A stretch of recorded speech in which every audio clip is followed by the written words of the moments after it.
BCN ప్రేక్షకులకు నమస్కారం. పురుషాసుర వర్ధిని కార్యక్రమానికి స్వాగతం, సుస్వాగతం. ఎత్ర నార్యస్తు పూజ్యంతే రమంతే తత్ర దేవత. ఎక్కడ స్త్రీలు పూజింపబడతారో, ఎక్కడ స్త్రీలు గౌరవింపబడతారో అక్కడ దేవతలు సంచరిస్తూ ఉంటారు అని పురాణాలు చెప్తున్నాయి. ఎక్కడ స్త్రీలు గౌరవించబడరో అక్కడ జరిగే సత్కర్మలకు విలువ ఉండదు అని మన సంస్కృతి తెలియజేస్తోంది. త్రిమూర్తులకు మూలమైన ఆది పరాశక్తి ఒక స్త్రీ. మన వేదాలు ప్రకృతిని స్త్రీతో పోలుస్తాయి. అలాగే మాతృదేవోభవ అంటూ స్త్రీని సాక్షాత్తు ప్రత్యక్ష దైవంగా మన పురాణాలు చెప్తున్నాయి. అయితే నేటి సమాజంలో స్త్రీలకు రక్షణ లేకుండా పోయింది. ముఖ్యంగా యువతులకే కాదు, పసిపిల్లలకు, మహిళలకు, బాలికలకు, మధ్య వయసు వారికి, అలాగే వృద్ధులు కూడా అనేక అఘాయిత్యాలకు గురవుతున్నారు. దేశ రాజధాని అయిన ఢిల్లీలో నిర్భయ ఘటన, మన హైదరాబాదులో దిశ ఘటన, మరొక ముందే తాజాగా మీ అందరికీ తెలుసు కోల్కతాలో ట్రైనీ డాక్టర్ అంటే విధులు నిర్వహిస్తున్న ట్రైనీ డాక్టర్పై జరిగిన అత్యాచారం దేశం మొత్తాన్ని కుదిపేస్తోంది. ఈ సందర్భంగా బీసీఎన్ పురుషాసుర మర్దిని అనే ఒక కార్యక్రమానికి శ్రీకారం చుట్టింది. ఇక్కడ పురుషాసుర మర్దిని అంటే పురుషుల్ని కించపరచడం మా ఉద్దేశం కాదు. మహిషాసురుడు అనే రాక్షసుడిని కాళికాదేవి సంహరించినట్టుగా పురుషుల్లో ఉండే రాక్షసతత్వాన్ని మహిళలు సంహరించాలి అనే ఉద్దేశంతో పురుషాసుర మర్దిని అనే కార్యక్రమం చేపట్టడం జరిగింది. ఈ కార్యక్రమం ఈరోజు పశ్చిమ గోదావరి జిల్లా నరసాపురం గౌతమి కాలేజీలో నిర్వహించుకున్నందుకు చాలా ఆనందంగా ఉంది.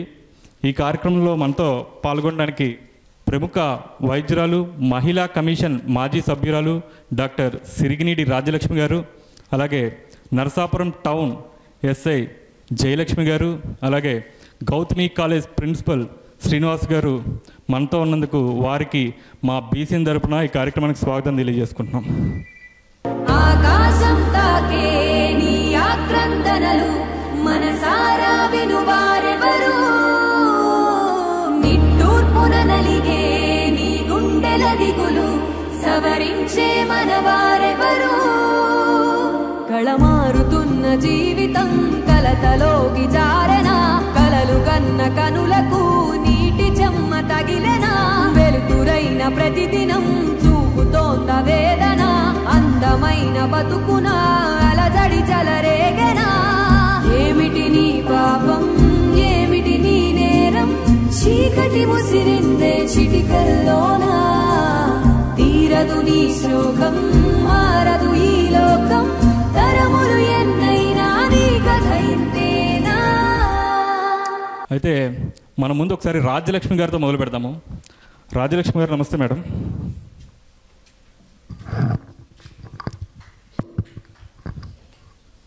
నమస్తే అండి. మేడం, మనకి స్వతంత్రం వచ్చి దాదాపు 77 సంవత్సరాలు దాటుతోంది. అర్ధరాత్రి ఆడవారు ఒంటరిగా తిరిగినప్పుడు మాత్రమే మనకి స్వతంత్రం వచ్చినట్టు అని మహాత్మా గాంధీ గారు చెప్పారు. కానీ ఇప్పుడున్న పరిస్థితి చూస్తుంటే ఆడవారు మిట్ట మధ్యాహ్నం కూడా సింగిల్గా వెళ్ళలేకపోతున్నారు. సో ఈ పరిస్థితి కారణం ఏంటంటారు? అందరికీ నమస్కారం. ఈరోజు మరి పురుషాసుర మర్దిని అన్నటువంటి ఒక కాన్సెప్ట్తో మన బీసీఎన్ ఛానల్ వారు నరసాపురంలో మరి గౌతమి కాలేజీలో ఒక అవగాహన కార్యక్రమాన్ని నిర్వహిస్తున్నందుకు వారికి ముందుగా నా ధన్యవాదాలు తెలియజేస్తున్నాను. ఇప్పుడు మణికంఠ గారు ఒక క్వశ్చన్ వేశారు. ఆడది అర్ధరాత్రి ఒంటరిగా నడిచినప్పుడే స్వాతంత్రం వచ్చినట్టు అని గాంధీ మహాత్ముడు అన్నారు. ఇప్పుడు మిట్ట మధ్యాహ్నం అన్నారుగా, నేను దాన్ని రైట్ చేస్తున్నాను, పట్ట పగలు నడి రోడ్డు మీద నడిచినప్పుడే స్వాతంత్రం వచ్చినట్లు అని చెప్పాను. కానీ ఈ రోజున అది కూడా కనిపించట్లేదు. మనకందరికీ తెలిసిన విషయమే. చిన్నపిల్ల, పసిపిల్ల నుంచి 90 సంవత్సరాల వయసు ఉన్నటువంటి మహిళలు ఎవరైనా సరే రోడ్డు మీద వెళ్తున్నప్పుడు వాళ్ళకి రక్షణ లేకుండా పోయిందన్న విషయం మనకందరికీ తెలిసిన విషయమే. ఈ రోజున ఎందుకు జరుగుతుంది ఇలాగా? మనం చూసాం, కోల్కతా ఇష్యూ చూసాం.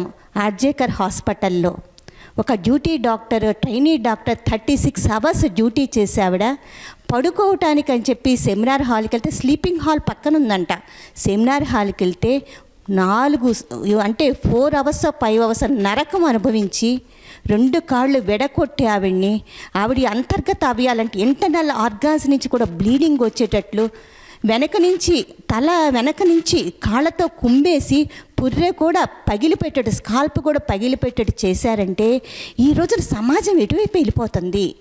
ఈ రోజున ఏం చేయాలి మనం? ఇటువంటి వాటికి ఇలాంటి ఇష్యూస్ జరుగుతున్నప్పుడు చాలామంది కొవ్వొత్తులు ర్యాలీ చేస్తున్నారు, రకరకాల ర్యాలీ చేస్తున్నారు. కానీ నేను చెప్పేది ఏంటంటే మూలాల నుంచి ఒక రకమైనటువంటి ఆలోచన రావాలి. ఈ రోజున బీసీఎన్ ఛానల్ వారు చేస్తున్నటువంటి అటువంటిదే ఈ కార్యక్రమం. ఈ రోజున మనలో చేంజ్ రావాలి, పురుషుల్లో చేంజ్ రావాలి. ఇక్కడ పురుషాసుర మర్ధని అని పెట్టారు. అంటే పురుషుల్లో ఉన్న అసురులు అంటే రాక్షసులు, ఎవరైతే రాక్షసత్వం ఉందో ఈ రోజున మరి కోల్కతా ఇష్యూలో ఒక్కటే సంజయ్ రాయ్ ఒక్కడే నిందితుడు అనుకున్నాం మనం, అవునా కదా? సంజయ్ రాయ్ ఒక్కడే అనుకున్నాం. సందీప్ ఘోష్ ప్రిన్సిపల్ ఈ రోజున వాళ్ళకి కొమ్ము కాస్తున్నాడు. సందీప్ ఘోష్ రిజైన్ చేసి వెళ్ళిపోయాడు. అయినా కూడా అతనికి ఇంకో కాలేజీలో ప్రిన్సిపల్గా ఇచ్చారు. అంటే ఈ రోజున పరిస్థితులు ఎలా ఉన్నాయి ఒక్కసారి చూడండి. రాజకీయాలు ఉండొచ్చు కానీ ఒక సీఎం ముఖ్యమంత్రి మమతా బెనర్జీ, ఒక మహిళా ముఖ్యమంత్రి కోల్కతాకు ఉండి కూడా ఈ రోజున వెస్ట్ బెంగాల్కి ఈ రోజున అమ్మాయికి 17 రోజులు అయిపోయింది, ఈ రోజు వరకు కేసు ముందుకు వెళ్ళలేదు అంటే ఈ రోజున మన ఇండియాలో పరిస్థితులు ఎలా ఉన్నాయో మనకు అర్థమవుతుంది. కాబట్టి రాజకీయాలతో నేను ఒక్కటే చెప్తున్నాను, ఈ రోజున ఆ అమ్మాయికి అంటే ఆ అమ్మాయి చనిపోయిన తర్వాత 5 గంటల వరకు తల్లి తండ్రిని కూడా చూడనివ్వలేదంట. పోస్ట్ మార్టం చేసిన తర్వాత అన్యాచురల్ డెత్ అని చెప్పారంట. అంటే ఒక హాస్పిటల్లో చనిపోయినప్పుడు ఆ ప్రిన్సిపల్కి తెలుస్తుంది అది న్యాచురల్ డెత్ అన్యాచురల్ డెత్ అని చెప్పి తెలియాలి. ఎందుకంటే అది వైద్య కళాశాల, మెడికల్ కాలేజ్ కాబట్టి. అయినా కూడా అది పోస్ట్ మార్టం చేసిన తర్వాత అన్యాచురల్ డెత్ అని అన్నారే. అంతకన్నా దారుణ విషయం, క్రూరత్వం కింద కనిపించిందంటే నిజంగా ఎంత బాధాకరమైన విషయం ఒక్కసారి మీరు ఆలోచించండి. ఆ అమ్మాయిని అంటే ఆ అమ్మాయిది చూస్తే మణికంఠ గారు, ఆ అమ్మాయిని చూస్తే 15 mg సెమెన్ ఒక్క సంజయ్ రాజే చేశాడు అనుకుంటే తీర చూస్తే 7 8 151 mg సెమెన్ ఉందంట అమ్మాయిలు. అంటే ఆ అమ్మాయిని ఎంతమంది హెరాస్ చేసి ఉంటారు. మరి మమతా బెనర్జీ గారికి ఈరోజు నేను డైరెక్ట్ చెప్తున్నాను, ఒక మహిళా కమిషన్ ఎక్స్ మెంబర్గా కాదు, ఒక మహిళగా నాకు ఆడపిల్లలు ఉన్నా, లేకపోతే నా ఎదురుగుండా మీరందరూ ఆడపిల్లలు ఉన్నారమ్మా. మరి మమతా బెనర్జీ గారికి మ్యారేజ్ అయ్యి ఒక ఆడపిల్ల ఉంటే, ఆడపిల్లకి ఇలా జరుగుంటే ఆ విధంగా ఆవిడ సైలెంట్గా ఉంటారా అని చెప్పి నేను బీసీఎన్ ద్వారా నేను క్వశ్చన్ చేస్తున్నాను. మరి ఈరోజు న్యాయం జరగాల్సిన అవసరం ఉంది. 17 రోజులు గడిచిపోయినాయి. సిబిఐ దర్యాప్తుకి వెళ్ళింది. ఇంతవరకు అక్కడ రినోవేషన్ చేశారంట, ఆ గది అంటే అక్కడ అంటే ఆ క్రిమినల్ స్పాట్ని చెరిపేసి అక్కడ రినోవేట్ చేస్తున్నారంటే ఈరోజు సమాజం ఎటువైపు వెళ్ళిపోతుంది? అంటే ఇంత రాక్షసత్వమా? ఒక అమ్మాయిని ఇంత బలి తీసుకుని ఇంత రాక్షసత్వం కింద ఉన్నారా? కాబట్టి నేను మణికంఠ గారు అడిగింది ఏంటంటే అంటే పట్టపగల కాదు, ప్రతి నిమిషం కూడా మహిళ జాగ్రత్తగా ఉండాలని చెప్పి మీకు ఈ విధంగా నేను తెలియచేస్తున్నాను. ఈ అమ్మాయికి ఈ సందర్భంగా నేను చెప్పేది ఏంటంటే ట్రైనీ డాక్టర్ కూడా ఆ అమ్మాయికి న్యాయం చేయాల్సిన బాధ్యత కూడా ఆ గవర్నమెంట్ మీద ఉందని చెప్పి నేను తెలియచేస్తున్నాను. ఎస్ఐ జయలక్ష్మి గారితో మాట్లాడదాం. మేడం, కోల్కతాలో జరిగిన సంఘటన దేశాన్నే కలిచివేసేలా జరిగింది. ఈ సందర్భం, ఈ సిచ్యువేషన్ ఇలాగే కంటిన్యూ అయితే మహిళల పట్ల రక్షణ ఏ విధంగా ఉంటుందని భావిస్తున్నారు?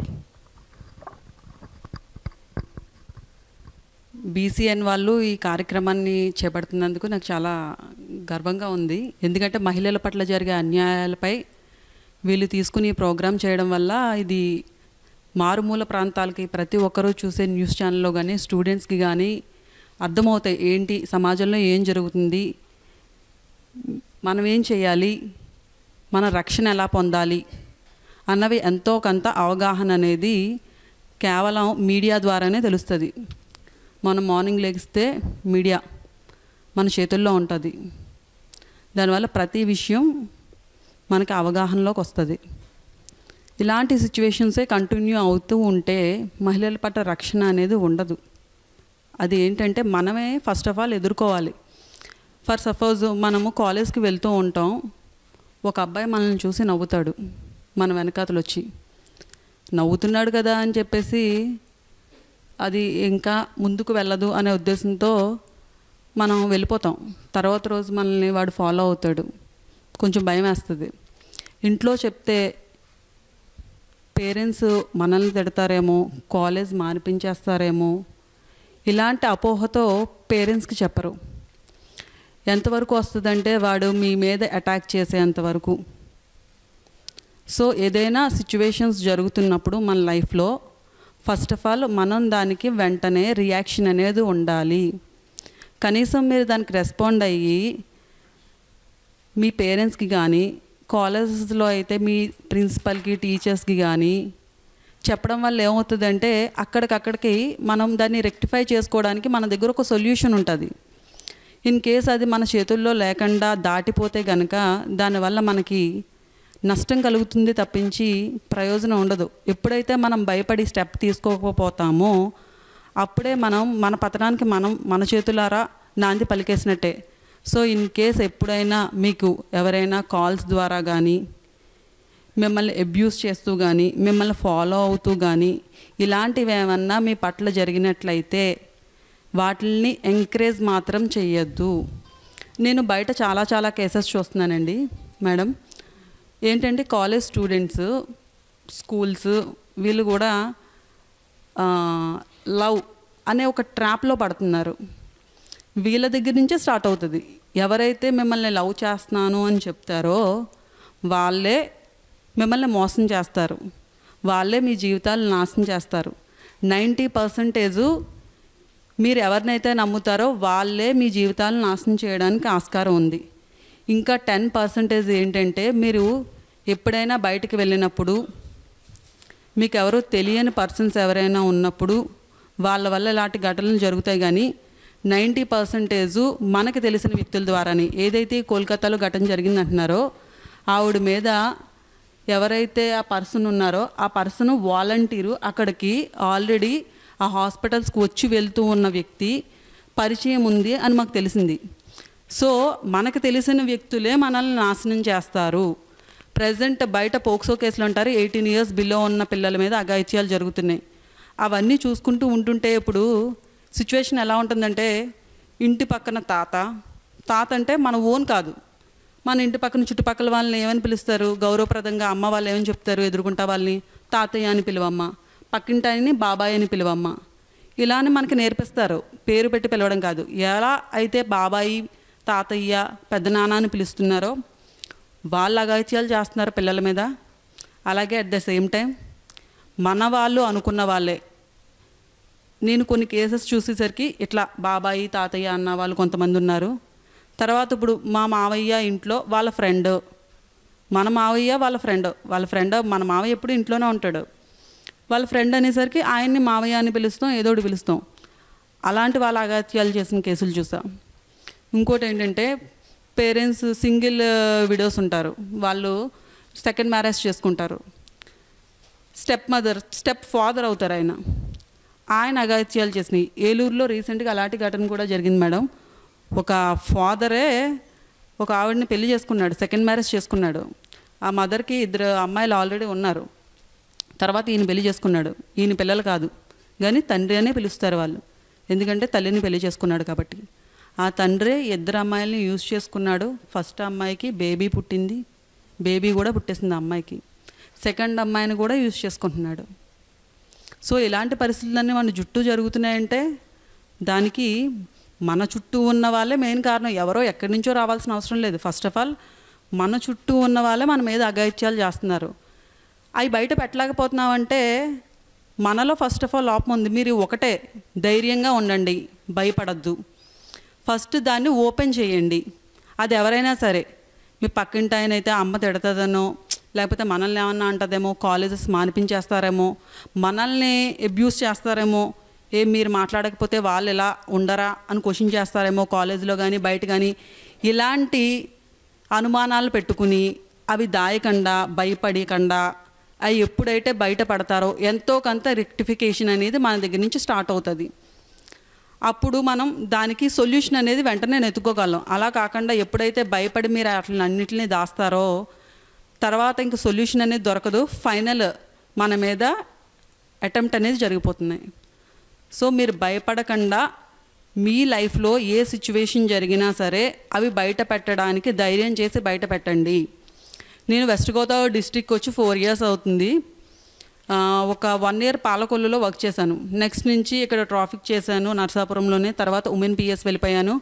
డిస్ట్రిక్ట్లో వీలైనన్ని నేను అవేర్నెస్ మీటింగ్లు పెడుతూనే ఉన్నా స్కూల్స్ కాలేజెస్లో. ఈ నరసాపురంలోనే ప్రతి కాలేజ్లో కూడా మీటింగ్ పెట్టాను. మీకు తెలిస్తే నేను 2022లో వచ్చాను మీ కాలేజ్కి already. First year, inter, second year వాళ్ళకి ర్యాగింగ్ కోసము ప్లస్ డ్రైవింగ్ లైసెన్స్ కోసము వీటి కోసం చెప్తాను. ఇలాంటి మీటింగ్స్ కూడా నేను అందులో కండక్ట్ చేసేదాన్ని. కొన్ని స్కూల్స్కి వెళ్తుంటే ఆ అమ్మాయిలు చెప్తున్నారు, ఏ అమ్మాయిలు అంటే 10th కూడా కాదు, 6th, 7th క్లాస్ స్టడీస్ చదివే అమ్మాయిలు కూడా కొంతమంది నాతో అందరికి ఇలా మీటింగ్ పెట్టిన తర్వాత పిల్లలందరూ వెళ్ళిపోయిన తర్వాత ఒకరిద్దరు నేను వెళ్ళిపోతుంటే మళ్ళీ నా వెనకాతలు వచ్చేవారు. మేడం మా ఇంటి పక్కన అన్నయ్య అన్నయ్య అన్నయ్య అంటాను మేడం నేను అబ్బాయిని. ఆ అబ్బాయి అమ్మ వాళ్ళు ఎవరో లేనప్పుడు వాళ్ళ ఇంట్లోంచి నాకు అసభ్యంగా చూపిస్తున్నాడు మేడం అన్నట్టుగా పిల్లలు చెప్తున్నారు. ఎందుకమ్మా అమ్మకి చెప్పట్లేదంటే అమ్మ తిడతాదేమోనని భయం మేడం. నేనేమన్నా మాట్లాడతాను, అప్పుడప్పుడు అన్నితో మాట్లాడతాను మేడం, అమ్మ నన్ను ఏమన్నా అంటాదేమోనని భయం మేడం, అందుకే నేను అమ్మకి చెప్పలేకపోతున్నాను మేడం అని ఒక పాప ఏడ్చింది. అప్పుడు ఎవరైతే ఈ WMSకి వెళ్ళి అక్క వాళ్ళు ఉన్నారో మాతో సపోర్ట్ చేస్తూ ఉంటారు కదా, ఒక అమ్మాయిని పంపించి నేను వాళ్ళ ఇంటికి పంపించి వాళ్ళ అమ్మగారికి చెప్పు ఫస్ట్ ఆఫ్ ఆల్. ఎందుకంటే కొన్ని విషయాల్లో ఇంకా ఏమేమి జరుగుతుందంటే ఇది విషయం బయట పెడితే మా పరువు పోతుంది, మా పిల్లల పరువు పోతుంది అని బయట పెట్టి పెట్టలేని సందర్భాలు కూడా ఉన్నాయి. వాళ్ళు కొంచెం భయపడతారు. సో అలాంటి వాటిల్లో వీళ్ళని పంపించి వాళ్ళ మదర్ వాళ్ళకి అవేర్నెస్ మీటింగ్లు కల్పించడం, వాళ్ళు కూడా అవేర్నెస్ చెప్పడం, అమ్మ ఇది విషయం మీరు బయట పెట్టకపోతే రేపు ఫ్యూచర్లో మీకు ఏమన్నా ఇబ్బంది అవుతుందని తెలియపరచడం. వాళ్ళు మన వరకు వస్తే కేసులు కట్టడం. కొంతమంది రావడానికి కూడా అంగీకరించరు. అలాంటప్పుడు వాళ్ళకి ఎలా ఉండాలి, ఏంటి, మీకు రేపు పొద్దున్న ఇంకేమైనా అయితే ఏం చేయాలి అనేవి మేము చెప్తూ ఉంటాం. కాబట్టి ఫైనల్గా ఒకటే, ఇలాంటివి జరగకుండా ఉండాలంటే ఫస్ట్ ఆఫ్ ఆల్ మనలోంచి రావాలి, మనం బయట పెట్టాలి. మేడం, అలాగే కోల్కతా సంఘటన విషయానికి వస్తే ఈ ఇష్యూలో ప్రధాన నిందితుడైన సంజయ్ రాయ్కి అలాగే మాజీ ప్రిన్సిపల్ సందీప్ ఘోష్కి కూడా పాలిగ్రఫీ అలాగే లైవ్ డిటెక్టర్ పరీక్షలు నిర్వహించారు. ఈ పరీక్షల్లో ఈ సంఘటనకు పాల్పడింది ఒక్కరు కాదు, దాదాపు 7 మంది అని చెప్పేసి సిబిఐ కూడా చెప్పడం జరిగింది. సో వీళ్ళకి ఎటువంటి శిక్షలు పడతాయని మీరు భావిస్తున్నారు? మనకి ప్రూఫ్స్ అన్నీ ఉంటే గనక ఎవరో దాన్ని ఏమీ చేయడానికి కుదరదు. మీరు పట్టుబట్టి మనం అది నిజం కాబట్టి దానికి ఎవరైతే కంప్లైంట్ ఇచ్చారో వాళ్ళు, దానికి ఎవరైతే సపోర్ట్ చేస్తున్నారో వాళ్ళందరూ గట్టిగా నిలబడి కోర్టులో ఫైట్ చేస్తే కనుక తప్పకుండా పనిష్మెంట్ ఉంటుంది. ఇప్పుడు కూడా పనిష్మెంట్స్ ఉంటాయి. ఎప్పుడు అంటే ఎవరైతే కంప్లైంట్ ఇచ్చారో వాళ్ళు స్టబాన్గా నిలబడాలి. ఫర్ సపోజ్ ఇప్పుడు ప్రజెంట్ పోక్సో కేసెస్ ఉన్నాయి, కేసెస్ కోర్టుకు వస్తాయి. కంటెస్టెడ్ మ్యాటర్స్ చెప్పేవాళ్ళు చాలా తక్కువ మంది ఉంటారు. ఫైట్ చేస్తారు వాళ్ళు. కొంతమంది ఫైట్ చేయలేకపోతున్నారు. దేనికంటే సొసైటీలో ఉన్న ఇన్ఫ్లుయెన్స్, మనీ, క్యాస్ట్, పొలిటీషియన్స్, ఇట్లా ఏదైనా సరే వాళ్ళ మీద ఇన్ఫ్లుయెన్స్ ఉంటే ఎప్పుడైతే కంప్లైంట్ బ్యాక్ స్టెప్ వేస్తారో కోర్టులు కూడా ఏం చేయలేవు. ఎప్పుడైతే కంప్లైంట్ ఆ విట్నెస్లు సాక్ష్యాలు చెప్పేవారు అందరూ బలంగా ఉంటారో ఖచ్చితంగా పనిష్మెంట్ ఉంటుంది. నేను పెనుగొండ 1.5 year నుంచి ఉమెన్ పిఎస్లో చేస్తున్నాను. పెనుగొండ పిఎస్లో ఒక వ్యక్తికి పోక్సో కేసులోని శిక్ష పడింది. తర్వాత రీసెంట్గా భీమవరంలో మనకి పోక్సో కోర్టు ఒకటి ఉంది. 18 years బిలో పిల్లల మీద అఘాయిత్యాలు జరిగితే అవన్నీ కూడా కేసెస్ పోక్సో కోర్టులోనే వాదిస్తూ ఉంటారు. సో అక్కడికి వెళ్ళినప్పుడు ఒక ఫాదర్ నాతో అన్నారు, వీళ్ళు నాకు మనీ ఆశ చూపిస్తున్నారు మేడం, నా కూతురికి జరిగింది వీడు వెనక్కి తిరిగి తీసుకొస్తాడా? ఎందుకంటే ఆ ముద్దాయి ఎవరంటే నాకు తెలిసి 70 years నుంచోలేని పరిస్థితుల్లో ఉన్నాడు. కోర్టుకు వచ్చినప్పుడు కూడా ఆ ముద్దాయి కాలు చాపుకుని కింద కూర్చున్నాడు, కనీసం నుంచోలేడు. అలాంటి వాళ్ళని చూసి అయ్యో వీడు మనం శిక్ష వేయాల్సిన అవసరం లేదు, రేపో మాపో వీడే పోతాడు ఎందుకు అని చెప్పేసి మనం వదిలేయకుండా, లేదు వీడికి శిక్ష పడాలి, ఈ పరిస్థితుల్లో ఉన్నా శిక్ష పడాలి. శిక్ష పడితే ఇది నలుగురికి తెలుస్తుంది, నలుగురి నుంచి అది స్ప్రెడ్ అవుతుంది, అందరికీ తెలుస్తుంది. ఓకే ఇలాంటివి చేస్తే శిక్షలు పడతాయి ఖచ్చితంగా, మనం చేయకూడదు అనే భయం కలుగుతుంది. అప్పుడు వాటిని అరికట్టచ్చు. ఒకవేళ శిక్షలు పడకపోతే దాన్ని అరికట్టలేం. కాబట్టి శిక్ష పడే వరకు మనం ఫైట్ చేయడమే ప్రతిదానికి. అప్పుడు ఖచ్చితంగా పనిష్మెంట్ ఉంటుందండి. అలాగే నరసాపురం పరిసర ప్రాంతాల మహిళల రక్షణ పట్ల ఎటువంటి చర్యలు చేపడుతున్నారు? మేము ఈవినింగ్ కాలేజెస్ దగ్గరలో నాకు చాలామంది బస్ స్టాప్లో చెప్తున్నారండి. మనకి మ్యాక్సిమము అన్ని కాలేజెస్ ప్రైవేట్ కాలేజెస్లు ఉన్నాయి ఇక్కడ. మొన్న రీసెంట్గా సూర్య కాలేజ్కి వెళ్ళాం. మా సిఏ గారు యాదగిరి గారు నేను కూడా సూర్య కాలేజ్కి వెళ్ళి చిన్న మీటింగ్ పెట్టాము. డ్రగ్స్ గురించి, అవేర్నెస్ మీటింగ్ల గురించి, వాటి గురించి. వాళ్ళు ఏం చెప్తారంటే, కాలేజీలో విడిచిన తర్వాత పిల్లలందరూ బయటకు వస్తున్నారండి. బయట పిల్లలు కూడా అక్కడ వచ్చి ఈ అమ్మాయిల కోసం కానీ మాట్లాడడానికి అట్లా వస్తున్నారు. దానివల్ల కాలేజీలో ఉన్న కుర్రోళ్ళకి వాళ్ళకి చిన్న చిన్నగా గొడవలు జరుగుతున్నాయి మేడం, మమ్మల్ని ఏం చేయమంటారు? సార్ ఒకటే చెప్పారు సిఏ గారు, మీరు బయట ఒక పర్సన్ పెట్టండి మీ కాలేజ్ ఎదుట. అన్ని కాలేజీల దగ్గరికి మేమే ప్రజెంట్లో ఉండాలంటే మాకు కష్టం. మేము రౌండ్స్ చేస్తాం. మీ కాలేజీకి వెళ్తున్నప్పుడు క్లియర్ చేయండి, మీ పిల్లల్ని బస్సులు ఎక్కించండి. మిగతా వాళ్ళని ఎడ్యుకేట్ చేయడం మనం ఇంట్లో మన పిల్లలు ఉండే టైం కంటే స్కూల్స్ కాలేజెస్లో టీచర్స్తో ఉండే టైమే ఎక్కువ. మోర్ ఓవర్ దెన్ వీళ్ళతోనే ఉంటారు కాబట్టి ప్రతిరోజు కూడా స్కూల్స్లో కాలేజెస్లో టీచర్స్ అనేవాళ్ళు వీళ్ళని ఎడ్యుకేట్ చేస్తూ ఉండాలి. ప్రతిరోజు ఎడ్యుకేట్ చేస్తూనే ఉండాలి. ఈరోజు చెప్పాం కదా, వీళ్ళకి అవగాహన ఉంది కదా, రేపు చెప్పాలా అనేది కాదు. ఎందుకంటే ఈ రోజుల్లో సొసైటీ చాలా ముందుకెళ్ళిపోతుంది. మన చేతిలో మొబైల్ ఉండగా అంతా మన చేతుల్లోనే ఉంది, మనకన్నీ తెలిసిన అన్న భావనే మనకుంది. వీళ్ళు చెప్పాలా వినాలా అనేది పిల్లల్లో ఇంతకుముందు పిల్లలు వినేవారు, ఇప్పుడు ఎంత వింటున్నారు అనేది పేరెంట్స్గా టీచర్స్గా మనకే తెలుసు. సో ప్రతిరోజు ఫీడింగ్ ఇవ్వడమే. ఈ విషయంలో అయితే ప్రతిరోజు ఖచ్చితంగా ఫీడింగ్ ఇవ్వాలండి. ప్రతి విషయాన్ని, మనం ఏంటి, మనం ఎందుకు వస్తున్నాం కాలేజ్కి, మన గోల్ ఏంటి, మన లైఫ్ ఏంటి, మనం ఎలా రీచ్ అవ్వాలి, మన పేరెంట్స్ ఎంత కష్టపడి మనల్ని ఇక్కడికి పంపిస్తున్నారు, ఇలాంటి అవగాహన కల్పిస్తూ మీరు కాలేజెస్కి స్కూల్స్కి వెళ్తున్నప్పుడు, బయట బస్సులు ఎక్కుతున్నప్పుడు కరెక్ట్ ప్రాపర్గా వెళ్ళిపోండి. ఎందుకంటే సూర్య కాలేజ్ వాళ్ళు అని కాదు కానీ మిగతా వాళ్ళు కూడా అండి, బస్ స్టాండ్కి ఆపోజిట్లో పార్క్ ఉంది, అక్కడ చూస్తున్నాం మేము. కాలేజ్ అయిపోయిన తర్వాత గవర్నమెంట్ బస్సులు ఎక్కి వెళ్ళిపోవాల్సిన పిల్లలు ఉన్నారు. వాళ్ళు కరెక్ట్ టైంకి ఎక్కకుండా లాస్ట్ బస్ 6 o'clock వస్తుందంట. వీళ్ళు వెళ్ళి బస్ స్టాండ్లో ఉండకుండా పార్క్ వెళ్తున్నారు. ఆ పార్క్ వీళ్ళు వెళ్తే ఎవరొకరు వస్తూ ఉంటారు, వెనకాతలు పడుతూ ఉంటారు, ఇష్యూస్ జరుగుతూ ఉంటాయి. సో ఇలాంటివి జరగకుండా ఉండాలనే కదా మనం కోరుకుంటుంది. అక్కడికి వెళ్ళి మేము వాళ్ళని ఎందుకున్నారు మీరు ఇంటికి వెళ్ళరా, మీ బస్సు ఎప్పుడు వస్తుంది, లేకపోతే అక్కడ రౌండ్స్ వేస్తారు, కాలేజ్ దగ్గరికి అట్లా పంపిస్తున్నాం. ఎవరైనా అబ్బాయిలు ఉంటే మీకు ఇక్కడ పని ఏంటి, మీరు ఈ కాలేజా లేకపోతే బయట వల్ల, మీకు వాళ్ళని పంపించేస్తాం మనం. పిల్లల్ని కూడా మీరు బస్సులు ఎక్కి మీ టైంకి మీరు ఇంటికి వెళ్ళిపోండి, ఇక్కడ వెయిట్ చేయొద్దు. పార్కుల్లో ఎవరైనా స్టూడెంట్స్ ఉంటుంటే ఈ బ్యాగ్స్ పట్టుకుని మీరు ముందు వెళ్ళి బస్సు ఎక్కండి, మీ ఇల్లు ఎక్కడ, ఇట్లాంటివన్నీ కూడా జరుగుతున్నాయండి మన వైపు నుంచి అయితే. అలాగే ప్రస్తుతం మహిళల పట్ల ఎటువంటి చట్టాలు అమల్లో ఉన్నాయి, ఎటువంటి సందర్భాల్లో వర్తిస్తూ ఉంటాయి? చట్టాలు అనేవి ఎప్పుడు మారవండి, ఉంటానే ఉంటాయి, కొత్తగా ఇంక్లూడ్ అవుతానే ఉంటాయి. ఏదో ఇష్యూ జరుగుతున్నప్పుడు నిర్భయ యాక్ట్ అని, దిశ అని, ఇలా ఏవో ఒకటి తీసుకొస్తూనే ఉంటారు జరుగుతున్నప్పుడు సంఘటన. చట్టాలు మారవు కాబట్టి మనం అవి ఎలా ఇంప్లిమెంట్ చేసుకోవాలి, ఏం చేయాలి.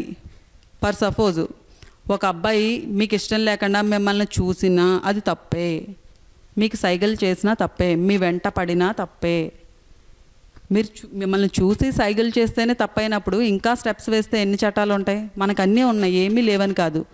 కాకపోతే అవి మీరు బయట పెట్టాలి, మీరు వాటిని ఎంకరేజ్ చేయకూడదు. చట్టాలు ఏమీ మారలా, చట్టాలు అన్నీ ఉన్నాయి, అన్ని యాక్ట్స్ ఉన్నాయి.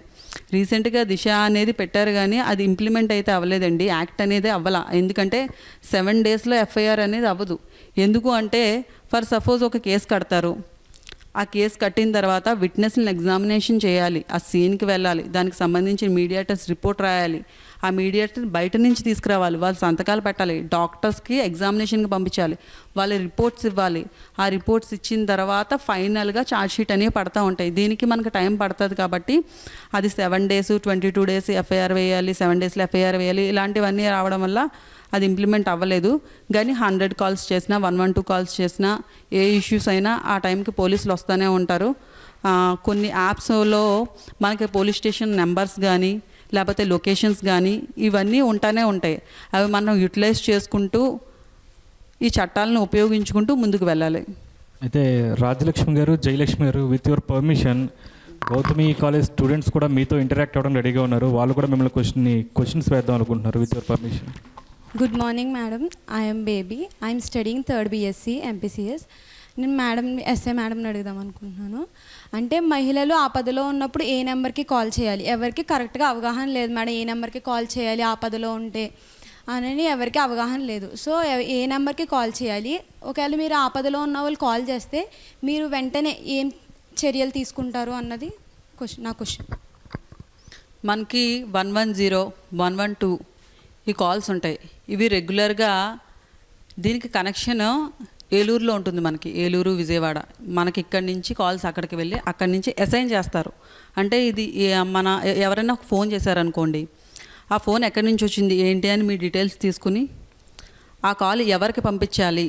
ఇప్పుడు మీరు 110 కాల్ చేస్తే డైరెక్ట్గా పోలీస్ స్టేషన్కి రాదు. ఒక ప్లేస్కి అందరికీ కలిపి గ్రూప్ ఆఫ్ ఒక బంచ్ ఆఫ్ పీపుల్స్ అందరూ ఒకరికే ఫోన్ చేస్తారో 110 వాళ్ళ దగ్గర ఉంటుంది. వాళ్ళు ఏలూరులో ఉంటారు.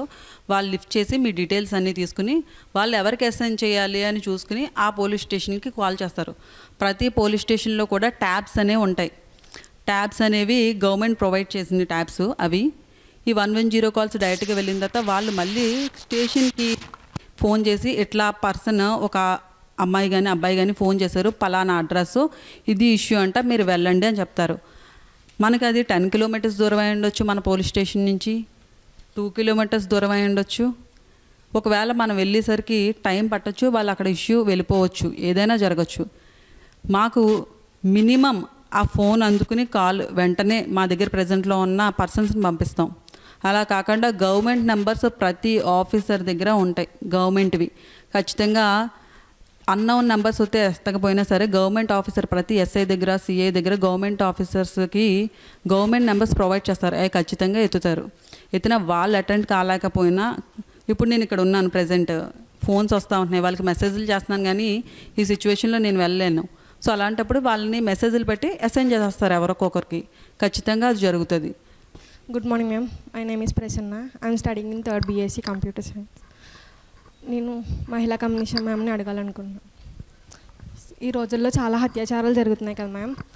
సో ఏజ్ లిమిట్ లేకుండా అలాంటిటప్పుడు స్కూల్స్ నుంచి, ప్రతి స్కూల్ నుండి లైక్ సెల్ఫ్ ప్రొటెక్షన్ ఇంకా కరాటే అలాంటివన్నీ నేర్పిస్తే వాళ్ళు ప్రొటెక్ట్ చేసుకొని ఇలాంటి కేసెస్ అన్నీ తగ్గుతాయి కదా మ్యామ్. సో అలాంటి రూల్స్ తీసుకురావచ్చు కదా మ్యామ్.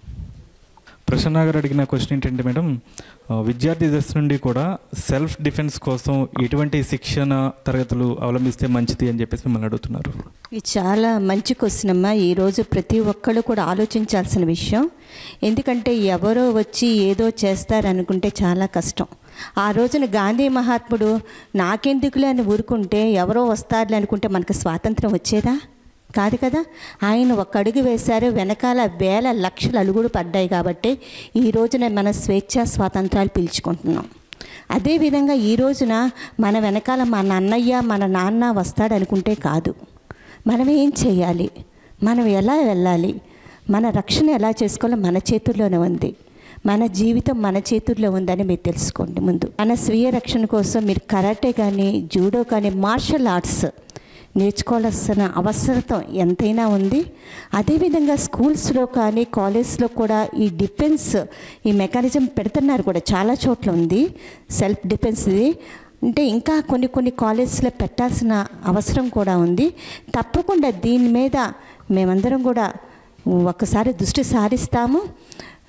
మీకు దగ్గరగా ఇటువంటి ఆత్మరక్షణ కార్యక్రమాలు మీకు అందుబాటులో ఉండేటట్టు కూడా మేము చేస్తాం. మీ చేతిలో సెల్ ఫోన్స్ ఉంటున్నాయి ఈ రోజున. ఈ సెల్ ఫోన్స్ని మీ అవసరానికి ఉపయోగించుకోండి, అంతేకాని మీ వినాశనానికి ఉపయోగించుకోవద్దు. ఆ సెల్ ఫోన్లో మీరు ఏమేమి చాట్ చేస్తున్నారు, పొద్దున్న లేచిన దగ్గర నుంచి మీరు చూసుకుంటారు. ఒక పువ్వు కాయ రాగానే మళ్ళీ మీరు ఒక పువ్వు కాయ పెట్టేస్తారు దాంట్లో. ఒక గుడ్ మార్నింగ్, వాటి నుంచి రాకపోతే మీకు టెన్షన్ వచ్చేస్తుంది, నాకు గుడ్ మార్నింగ్ పెట్టలేదు అని. అంతేగాని మనం ఎటువైపు వెళ్ళిపోతున్నాము, మనం ఈ వీటి మూలన, ఈ గాడ్జెట్స్ మూలన మనం ఏం నేర్చుకుంటున్నాం. ఇంకొకటి చెప్తున్నాను, మీరు ఈ సెల్ ఫోన్ తీసుకొని వెళ్ళి ఈ సెల్ ఫోన్ మీరు ఆత్మరక్షణకు ఉపయోగించుకోవచ్చు. ఇప్పుడు ఎస్ఐ మేడం చెప్పారు కదా, మీ నెంబర్స్ చెప్పారు కదా, మీరు ఆపదలో ఉన్నప్పుడు సెల్ ఫోన్ నాటికి ఉపయోగించుకోండి. అంతేగాని సెల్ ఫోన్ని మీరు మీ వినాశనానికి ఉపయోగిస్తే మీ అమ్మా నాన్న తర్వాత ఎంత ఏడ్చినా ప్రయోజనం ఉండదు. మీరు అర్థం చేసుకున్నారని అనుకుంటున్నాను నేను. ఈరోజు సెల్ ఫోన్లో మీరు ఏం ఫొటోస్ పెడుతున్నారు, లేకపోతే స్టేషన్ కానీ బస్ స్టేషన్ కానీ లేకపోతే రైల్వే స్టేషన్ దగ్గరికి వెళ్ళినప్పుడు ఆ సెల్ ఫోన్లు పట్టుకుంటే మీ చుట్టుపక్కల ఏం జరుగుతుంది ఎవరైనా ఒక్కరైనా అబ్జర్వ్ చేసుకుంటున్నారా? ఎవ్వరూ లేదు. అంటే మన లైఫ్ ఎలా ఉండాలి అంటే మనం ఎప్పుడు కూడా అబ్జర్వేషన్లో ఉండాలి. మన వంక ఎవరు ఎలా చూస్తున్నారు, మంచి చూపులతో చూస్తున్నారా, చెడ్డ చూపులతో చూస్తున్నారా, మన వైపు ఏ విధంగా చూస్తున్నారని చెప్పి మనం ఎప్పుడూ కూడా అలర్ట్గా ఉండాలి. ఈ రోజున ఆడపిల్ల అలర్ట్నెస్ తగ్గింది. మీ అమ్మా నాన్న చెప్తారమ్మా నువ్వు బయటికి వెళ్తున్నావు జాగ్రత్తగా, నాకు తెలుసులే అమ్మా. ఏంటి ఇప్పుడు పిల్లలు ఏంటంటే అమ్మా నాన్నకి ఏమీ తెలియదు, మాకే అన్నీ తెలుసు అనుకుంటారు. నేను ఈరోజు చెప్తుంటే మీరందరికీ మనసుల్లో ఉంటుంది నిజంగానే ఇదే అనుకుంటున్నాం కదా మనం అందరం అని చెప్పానని. కాబట్టి అంటే తీసేయండి. మీ అమ్మా నాన్న ఎన్నో చూసొచ్చారు, మీ అమ్మా నాన్న మీకోసం మీ జాగ్రత్త కోసం చెప్తున్నారు. అలాంటప్పుడు మీరెంత జాగ్రత్తగా ఉండాలో ఒక్కసారి మీరు ఆలోచించండి. సెల్ ఫోన్ని మీరు మీ అవసరం కోసం ఉపయోగించుకోండి, అవసరమైనప్పుడు ఆపదలో ఉన్నప్పుడు ఆత్మరక్షణ కోసం ఉపయోగించుకోండి. మహిళగా కూడా నేను చెప్పేది ఏంటంటే ఈ చట్టాలు కొంతమందికి చుట్టాలు అయిపోతున్నాయి ఈ రోజున. అర్థమైంది? ఈ రోజున కోల్కతా ఇష్యూనే తీసుకోండి. మరి ఎంత 17 రోజులైనా ఒక్క అక్యూజ్డ్ పర్సన్ ఒక నిందితుడిని పట్టుకోలేకపోయారంటే మన చట్టాలు ఏ విధంగా ఉన్నాయో మనకు అర్థమవుతుంది. మరి ఎప్పుడు ఒక అయేషా కేసులాగా అవ్వకూడదు అది. ఈ రోజు కూడా ఒక అయేషా కేసుకి ఇంతవరకు నిందితుడు ఎవరో కనిపెట్టలేకపోయాడు. ఆ సత్యాన్ని తీసుకెళ్ళి దాంట్లో వేసి ఆ అబ్బాయిని నానా హింసలు పెట్టి ఎన్నో సంవత్సరాల తర్వాత బయటికి రావటం జరిగింది. కాబట్టి ఈ రోజున అలా జరగకూడదు అంటే కనుక మనకి ఈ విధంగా స్వీయ రక్షణ ఉండాలి. ప్లస్ మన సమాజంలో మనం ఏ విధంగా ఉంటున్నామో మన క్యారెక్టర్ మీద కూడా డిపెండ్ అయి ఉందని చెప్పి మీకు తెలియజేస్తున్నానమ్మా. గతంలో మీరు మహిళా కమిషనర్ మెంబర్గా పనిచేయడం జరిగింది. ఆ సమయంలో మహిళల పట్ల జరిగిన అఘాయిత్యాలకి ఎటువంటి చర్యలు తీసుకున్నారు? నేను 2016 నుంచి 2021 వరకు మహిళా కమిషన్ మెంబర్గా చేశానండి. అంటే నేను ఎప్పుడైనా సరే ఎక్కడికి వెళ్ళినా కూడా మహిళా కమిషన్ మెంబర్గా వెళ్ళలేదమ్మా, ఒక అమ్మగా వెళ్ళాను. నా పిల్లలకి ఏదైనా ఇబ్బంది వచ్చినప్పుడు నేను ఎలాగా వాళ్ళకి సాల్వ్ చేస్తానో ఆ విధంగానే అక్కడ విక్టిమ్స్ కూడా సాల్వ్ చేయాలి, వాళ్ళకి న్యాయం చేయాలనే దృష్టిలోనే నేను 5 సంవత్సరాలు కూడా కృషి చేశాను. స్టిల్ ఈ రోజుకి కూడా నేను కృషి చేస్తున్నాను. నా దగ్గరికి ఎన్నో కేసులు వచ్చినాయి, ఎన్నో కేసులు. వాటికి నా వంతు ప్రయత్నంగా నేను ఎన్నో వాటికి న్యాయం చేయటం జరిగింది. నేను అవేర్నెస్ ప్రోగ్రామ్స్ చేసేదాన్ని స్కూల్స్కి వెళ్ళి. అప్పుడు ఒక బాక్స్ పెట్టి, కంప్లైంట్ బాక్స్ పెట్టి, మీకు ఏదైనా ప్రాబ్లం ఉంటే ఆ బాక్స్లో మీ ప్రాబ్లం రాసి వేయండి అమ్మా అని అనేదాన్ని. పిల్లలందరూ వేసేవాళ్ళు. ఆ టీచర్స్ని చూడమని చెప్పి ఏదైనా ఇబ్బంది ఉంటే కౌన్సిలింగ్ నేను ఇచ్చేదాన్ని వాళ్ళకి, మళ్ళీ వెళ్ళి కౌన్సిలింగ్ ఇచ్చేదాన్ని. అయితే నా ఫోన్ నెంబర్ కూడా ఇచ్చేదాన్ని వాళ్ళకి. ఒకసారి అలాగే ఒక అవేర్నెస్ ప్రోగ్రామ్కి వెళ్ళి 2 days తర్వాత అమ్మాయి ఫోన్ చేసింది నాకు. మేడం నేను చాలా ఇబ్బందుల్లో ఉన్నాను మేడం అనంది.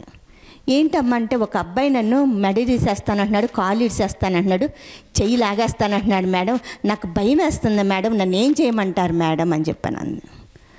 అంటే ఇది చిన్న ఇష్యూ కాదు కదా, అవునా కదమ్మా? చిన్న ఇష్యూ కాదు, ఇది చాలా పెద్ద ఇష్యూ, ఇది చాలా పెద్దది కదమ్మా. ఏం జరిగింది అంటే, ఏమో మేడం నాకేం తెలియదు మేడం, ఆ అబ్బాయి మటుకు అలా అంటున్నాడు మేడం అనంది. లేదు దీని వెనకాల ఏదో ఉంది, ఏంటి చెప్పంటే ఆ అమ్మాయి నాకు చెప్పేటప్పుడు, అమ్మాయి 8th class అమ్మాయి, 6th classలో అంటే అంతా 11-12 years ఉంటాయి అమ్మాయికి.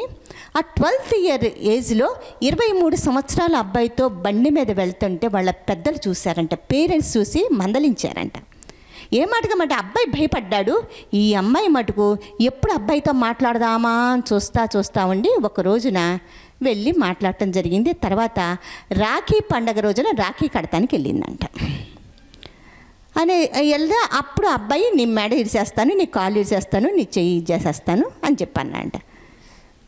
అనేసరికి అది అంటున్నాడు మేడం అని, నువ్వు కనుక నా ఫోన్లో మాట్లాడుతున్నావు, నిజంగా నా ఎదురుగుండా ఉంటే నేనే లాచి లంపకాయ కొడుదును అని చెప్పాను అన్నాను. ఎందుకంటే ఈ రోజున ఆడపిల్లలు అలా తయారయ్యారు, మగపిల్లలు కూడా ఉన్నారు, కానీ ఆడపిల్లలు అలా కాదు కదమ్మా. దేవుడు మనకు ఒక సున్నితత్వాన్ని ఇచ్చాడు.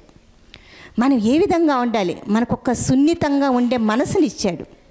మన అమ్మా నాన్న మన మీద ఎన్నో ఆశలు పెట్టుకుంటారు. అలాంటిది ఈ రోజున అమ్మాయి అలా అనేటప్పటికీ నాకు చాలా ఆశ్చర్యం వేసింది. అంటే 6వ క్లాసులోని ఇటువంటి జాడ్యం వచ్చిందంటే పిల్లలకి, మరి ఇంకా ముందు పోను ఎలా అయిపోతుందో అని. అదేవిధంగా నేను ఆడపిల్లలు చెప్తాను, బ్యాడ్ టచ్ గుడ్ టచ్ గురించి బాగా చెప్తాను నేను. బ్యాడ్ టచ్, ఎవరో ఒక అతను వచ్చి ఒక చెయ్యేస్తే ఇది ఏంటో ఏదో ఆనందం కింద ఫీల్ అయిపోయేసరికి 9 నెలల తర్వాత కడుపు వచ్చేస్తుంది. అర్థమైందా? అంటే బ్యాడ్ టచ్ని గుడ్ టచ్ కింద ఫీల్ అవుతున్నారు చాలామంది. మీ అమ్మ నాన్న మీ మీద వేసే చెయ్యే మంచి స్పర్శ అని తెలుసుకోండి. మీరు ఇంక ఎవరు వేసినా కూడా, చెయ్యి వేసినా కూడా లాగి లెంపకాయ కొట్టండి. లేదంటే మీకు అంత ధైర్యం లేకపోతే మీ అమ్మా నాన్నతో చెప్పండి, మీ టీచర్స్తో చెప్పండి. ఏ రోజున నో అని చెప్పి అంటామో ఆ రోజున దూరంగా జరుగుతారు ఎవరైనా. ఏ రోజున ఎస్ అని చెప్తామో ఆ రోజు మనం లోకో కడతాము. ఈరోజు చాలామంది దగ్గర చూసాను నేను, గిఫ్ట్లు ఇచ్చేది కూడా ఆడపిల్లకి గిఫ్ట్లు ఇస్తున్నారు తెలుసా. చాక్లెట్స్ కానీ ఏవైనా సరే ఆడపిల్లకి గిఫ్ట్లు ఇస్తున్నారు. ఒకప్పుడు మగపిల్లలు ఇచ్చేవాళ్ళు, ఈ రోజున ఆడపిల్లలు గిఫ్ట్లు ఇస్తున్నారు. నీ నవ్వు బాగుంది, నీ జుట్టు బాగుంది, నీ ముక్కు బాగుంది అన్న సరంగానే అబ్బా నేను ఒక మిస్ ఇండియా మిస్ యూనివర్స్ కింద ఫీల్ అయిపోతున్నాడు చాలామంది. నా అంత అందగతి లేదనుకుంటున్నారు అందరూ కూడా. ఆడెందుకు అంటాడు, మిమ్మల్ని లోపరుచుకోవడానికి అంటాడు, కానీ మీకు అది తెలియట్లేదు. మీ జీవితం అంటే మీ గుప్పిట్లోంచి చేజారిపోతుందనే విషయం మీకు ఎవరికీ తెలియట్లేదు. కాబట్టి ఏంటంటే మనం ప్రతి నిమిషం ప్రతి సెకను మళ్ళీ జన్మ ఉందా లేదా అన్నది ఎవరికీ తెలియదు. అవునా కదా? మళ్ళీ జన్మ ఉందా లేదో తెలియదు. ఈ జన్మ దేవుడు ఇచ్చాడు, ఇంత మంచి జన్మ మనకి ఇచ్చాడు. ఇంత మంచి జన్మ ఇచ్చినప్పుడు మనం ఎంత అందంగా మన జీవితాన్ని మలుచుకోవాలో మనం ఆలోచించుకోవాలి. నేను అందుకనే మహిళా కమిషన్ మెంబర్గా ఉన్నప్పుడు ఎన్నో అవేర్నెస్ ప్రోగ్రామ్స్ చేసినప్పుడు ఈ విధంగా చెప్పుకుంటూ వచ్చేదాన్ని. నా కూతుళ్ళు లాంటోళ్ళు మీరు. ఈ రోజున మీకేదైనా చిన్న దెబ్బ తగిలితే మీ అమ్మా నాన్న ఎంతో బాధపడతారు. మీకు బాగోపోతే గుళ్ళు గోపురాలకు వెళ్తారు, మీ అమ్మా నాన్న నా కూతురికి బాగోవాలి, నా కొడుకు బాగోవాలి అని. మరి అలాంటి అమ్మా నాన్నని బాధ పెట్టడం అవసరమా? Good morning, madam. Myself Srivalli. I am pursuing final BZC. My question is for SA, madam. Dressing sense వల్ల ఇలా జరుగుతుంది, ఇలాంటి ఇన్సిడెంట్స్ జరుగుతున్నాయని చెప్పి చాలామంది స్టేట్మెంట్స్ పాస్ చేస్తున్నారు కదా. మరి అలా అయితే చిన్నపిల్లల నుంచి పెద్దవాళ్ళ దాకా కూడా ఇలాంటి అగత్యాలు జరుగుతున్నాయి. మనం బాయ్స్లో కూడా స్కూల్స్ నుంచి కాలేజెస్ వరకు కూడా ఇలాంటి ఎంపవర్మెంట్ అంటే ఇలాంటి ఇంప్లిమెంట్ ప్రోగ్రామ్స్ చేపడితే మంచిదని అనుకుంటున్నాను. అంటే అలా చేస్తే ఎటువంటి శిక్షలు వస్తాయని చిన్నప్పటి నుంచి చెప్పడం వల్ల ఏమైనా యూజ్ ఉందేమో. కరెక్ట్ క్వశ్చన్ అమ్మా. డ్రెస్సింగ్ సెన్స్ వల్ల అనేది 100% కరెక్ట్ అని చెప్పలేం. ఎందుకంటే నిజంగానే 9 months బేబీ ఇవి కూడా రీసెంట్గానే జరిగింది. 9 months బేబీ మీద కూడా రీసెంట్గానే జరిగింది. అది డ్రెస్సింగ్ సెన్స్ కాదు, దీని హెడ్డింగ్ ఏంటి, పురుషాసుర మర్దిని అన్నారు కదా.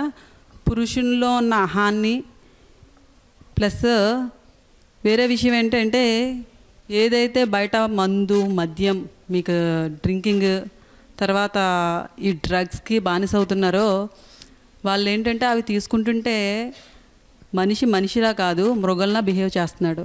వాడు ప్రజెంట్ మన దగ్గర ఉన్న వ్యక్తిలా కాదు, ఏదో ఆకాశంలో విహరిస్తూ ఉంటాడు. ఆ టైంలోనే ఇలాంటివన్నీ జరుగుతున్నాయి.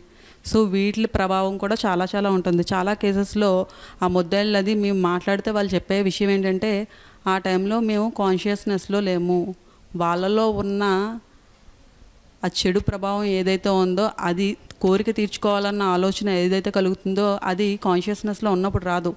ఏదైతే ఇవి తాగుతున్నారో డ్రగ్స్ మద్యం అనేది అవి ఆ వ్యక్తి మీద ప్రభావం వల్ల ఇలాంటి కొన్ని ఘటనలు కూడా జరుగుతున్నాయి. సో అవి తగ్గించాలి అంటే చిన్నప్పటి నుంచి మన ఇంట్లో మన బ్రదర్ కానీ మన ఫాదర్ కానీ ఎవరొకరు మగవాళ్ళు లేకుండా మన ఫ్యామిలీ ఏమీ ఉండవు కదా.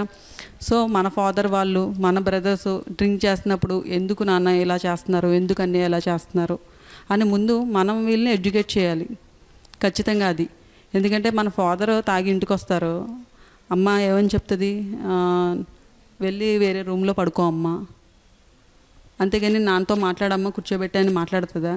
మాట్లాడదు. ఎందుకంటే తాగున్నారు, వాళ్ళు ఏం మాట్లాడతారో ఏంటో కూడా తెలియదని ఆ పరిస్థితుల్లో జరుగుతున్న ఘటనలు కూడా ఉన్నాయి. సో డ్రెస్సింగ్ సెన్స్ అనేది రీజన్ కాదు. మనం చక్కగా చీర కట్టుకున్నా అఘాయిత్యాలు జరుగుతాయి, మీరు అన్నట్టుగా వెస్ట్రన్ స్టైల్ డ్రెస్సులు వేసుకున్నా జరుగుతాయి. దాంతో సంబంధం లేదు, మన బుద్ధితో సంబంధం ఉంది. మన ఆలోచన, మన ప్రజెన్స్ అనేది ఆ మగాడికి అనేది తెలియట్లేదు ఆ టైంలో. సో అవి వాళ్ళలో తగ్గించాలి అంటే ఒక స్త్రీగా మనం మన ఫ్యామిలీలో ఉన్న వాళ్ళని ఎడ్యుకేట్ చేయాలి ఖచ్చితంగా. చిన్నప్పటి నుంచే మన బ్రదర్కి, మన పుట్టే పిల్లలకి, మన హస్బెండ్కి, మన ఫాదర్కి, మనం ఇంట్లో ఎలా వైఫ్ అండ్ హస్బెండ్ పిల్లలు ఉంటున్నామో బయట వెళ్ళిన వాళ్ళు కూడా మనలాంటి పిల్లలే, మనలాంటి ఆడపిల్లలే అని తెలియపరచాలి. సో ఇలాంటివి చేయడం వల్ల చిన్నప్పటి నుంచి అమ్మాయికి చెప్తారు ఏమని, అమ్మ గడప దాటి బయటికి వెళ్ళకూడదు, కొన్ని పనులు చేయకూడదు, కొన్ని పనులు చేయాలి అని ఆడపిల్లలకి ప్రతిదీ చెప్పి బోర్డర్ కింద గీస్తారు.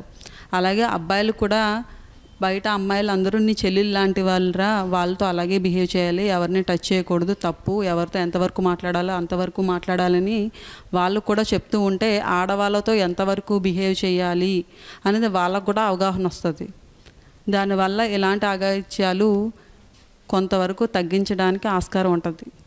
చెప్పమ్మా, మీ బ్రదరు ఒక అమ్మాయిని ఇంటికి తీసుకొస్తాడు, నా ఫ్రెండ్ అని పరిచయం చేస్తాడు, నువ్వేం చెప్తావు?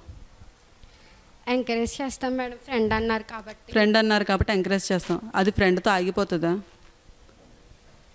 ఫర్ సపోజ్ ఏ డే టైంలోనో ఆఫ్టర్నూన్ టైంలో లంచ్కి అని పిలుస్తారు, వస్తారు, బర్త్డే పార్టీ అని, లంచ్ అయిపోతుంది. ఫ్రీక్వెంట్గా తీసుకొస్తున్నాడు ఇంటికి, మీరు ఏం చేయాలి? ఎందుకు ఫ్రీక్వెంట్గా తీసుకొస్తున్నాడు అని ఆలోచించాలి. ఫ్రెండే కదా, మనకు తెలిసిన అమ్మాయే కదా, మన పక్కింటి అమ్మాయే కదా అని దాన్ని కంటిన్యూ చేస్తే ఏమవుతుంది? మీకు అర్థమయ్యే విధంగా చెప్పాలంటే జంప్, అవునా? ఈజీగా. మరి మనమే అరికట్టలేకపోతున్నాం మన ఇంట్లోవి.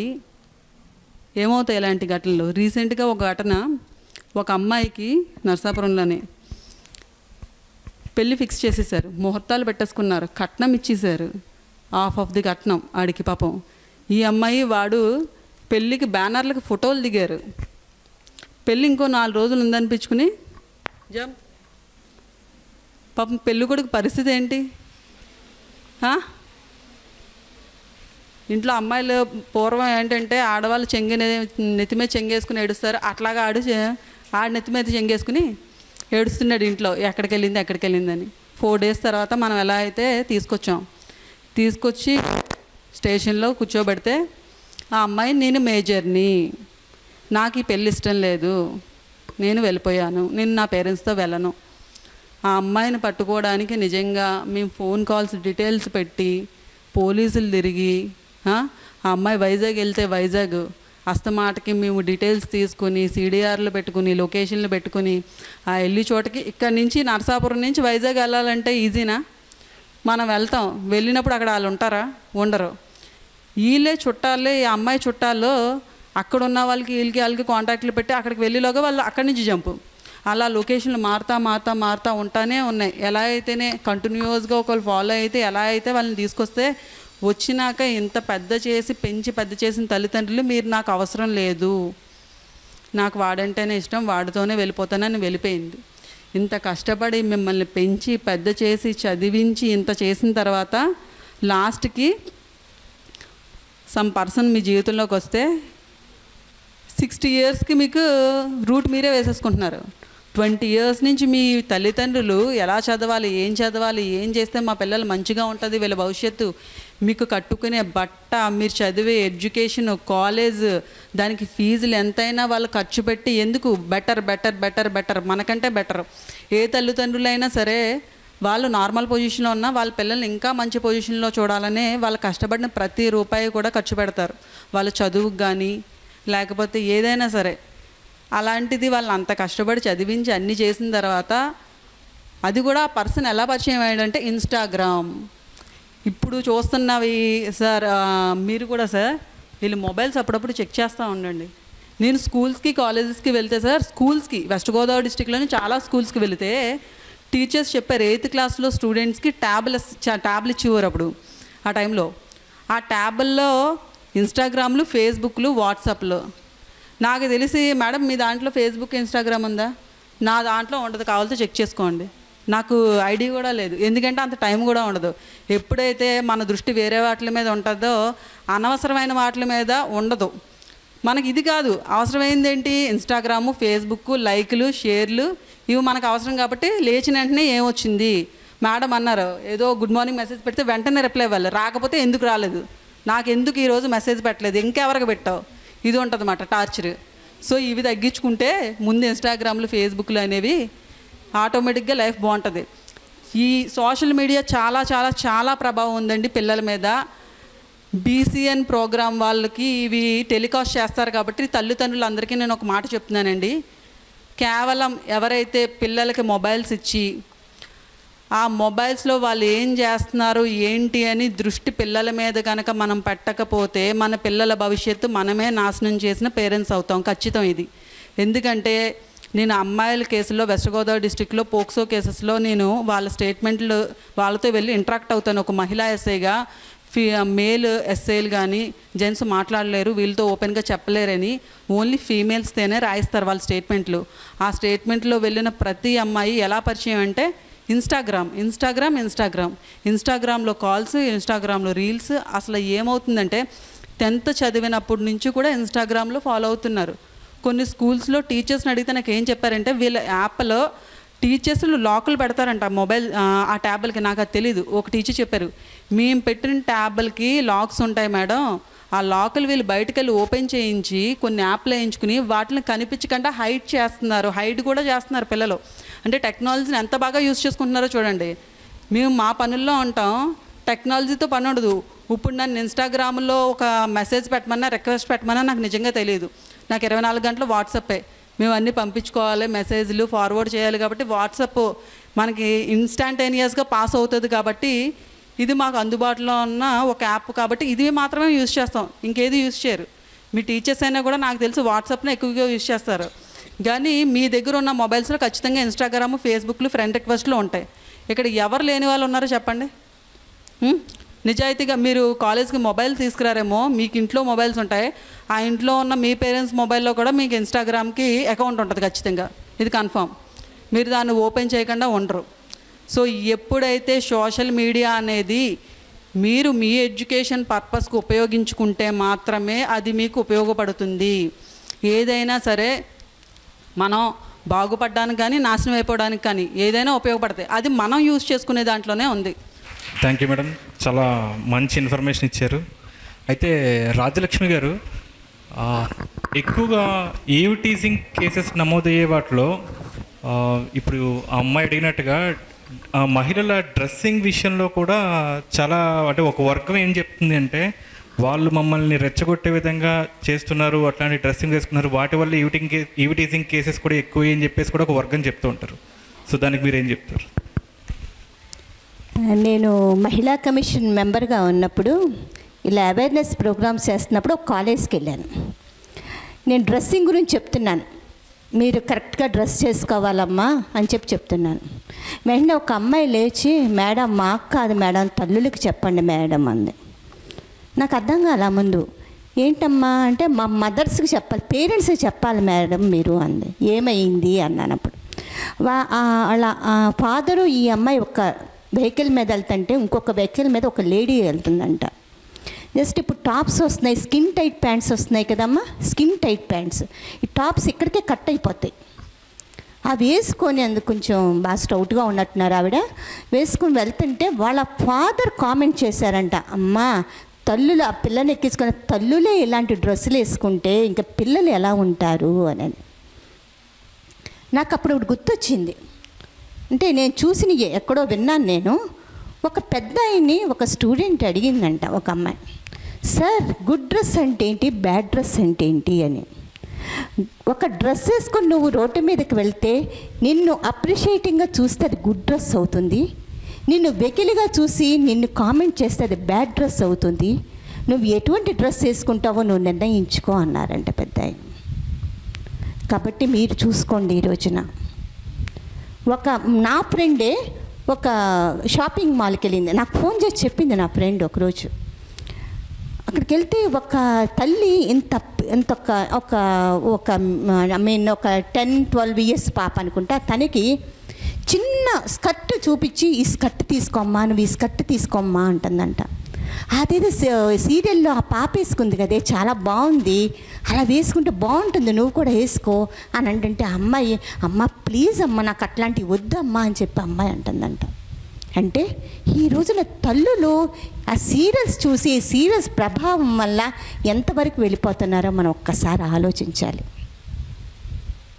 మరి అంటే ఒక సైకాలజిస్ట్ చెప్పారమ్మా, డ్రెస్సింగ్ సెన్స్, డ్రెస్సులు ఏవైతే వేసుకోవాలి, మగాళ్ళలోనే ఉంది తప్పు, మగాళ్ళు కళ్ళు తిప్పుకోవాలి, ఎవరు ఎలాంటి డ్రెస్ వేసుకుంటే ఏంటి అని చెప్పేసి నన్ను చాలామంది అంటూ ఉంటారు. మరి కళ్ళు తిప్పుకోవాలి అంటే ఈ రోజున మన కోల్కతాలో జరిగింది ఇష్యూ. ఆ సంజయ్ రాయ్ రాజంతా రాత్రంతా పోన్ వీడియోస్ చూస్తూనే ఉన్నాడంట. ఆ పోన్ వీడియోస్ చూసి ఇక్కడికి వచ్చాడంట. అతను రెడ్ లైట్ ఏరియాకి వెళ్ళి వచ్చాడంట. రెడ్ లైట్ ఏరియాలో 2 ఏరియాస్కి వెళ్ళి 3rdకి ఇక్కడికి వచ్చాడంట. అందుకే నాకు ఒక సైకాలజిస్ట్ చెప్పిన విషయం గుర్తొచ్చింది. ఈ రోజున 3 నెలల పసికంది మీద కానీ 90 ఏళ్ల ముసలావిడ మీద జరుగుతున్న అత్యాచారాలకి సగం కారణం డ్రెస్సింగ్ సెన్సే. అది ఏ విధంగా అంటే ఈ రోజున మీరు ఒక అమ్మాయి కరెక్ట్ డ్రెస్ వేసుకుని కరెక్ట్ డ్రెస్ కాకుండా వేసుకొని వెళ్తుంది. అదేవిధంగా సినీ యాక్టర్స్ ఉన్నారు ఈ రోజున, వాళ్ళు డబ్బు కోసం ఏదైనా చేస్తున్నారు ఈ రోజున. అటువంటి ఒకప్పుడు జయమాలి జ్యోతిలక్ష్మి ఉండేవాళ్ళు వ్యాంప్ పోర్షన్స్ వేసడానికి, ఈ రోజున హీరోయిన్సే వ్యాంప్ పోర్షన్స్ వేసేస్తున్నారు. అలాంటి డ్రెస్సులు వేసుకున్నప్పుడు ఈరోజు యువత ఈ సెల్ ఫోన్స్కి బానిసలు ఎడిక్ట్ అయిపోయి వాటిని చూసి ఆ కోరికల డిజైన్స్ని లోపల డార్మెంట్గా పెట్టుకుంటున్నారు.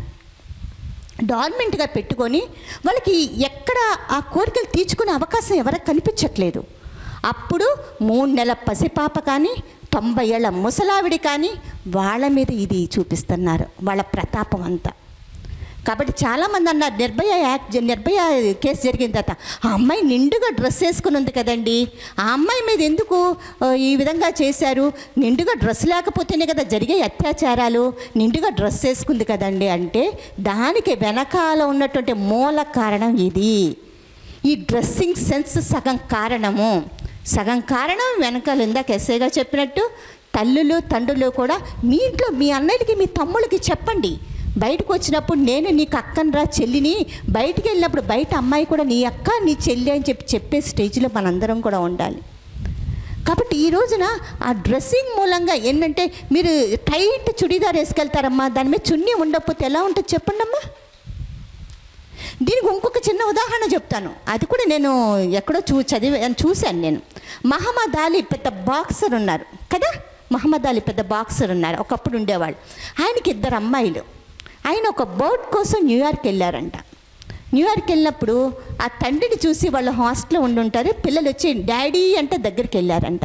వెళ్తే ఆ అమ్మాయిని వాళ్ళ నాన్నగారు ఒక క్వశ్చన్ చేశారంట, అమ్మా నీ విలువైన వస్తువులు ఎక్కడ పెట్టుకుంటావమ్మా అని అడిగారంట. విలువైన వస్తువులు బీరువాలో పెట్టుకుంటాం కదా డాడీ అందంట అమ్మాయి. బీరువాలో పెట్టుకుని ఏం చేస్తావమ్మా అందంట. తాళం వేస్తాను కదా డాడీ అందంట. మరి నీకు విలువైన వస్తువులు ఏంటో నీకు తెలియదా అమ్మా అని అక్కడ మహమ్మద్ అలీ వాళ్ళ అమ్మాయిని అడిగాడంట క్వశ్చన్.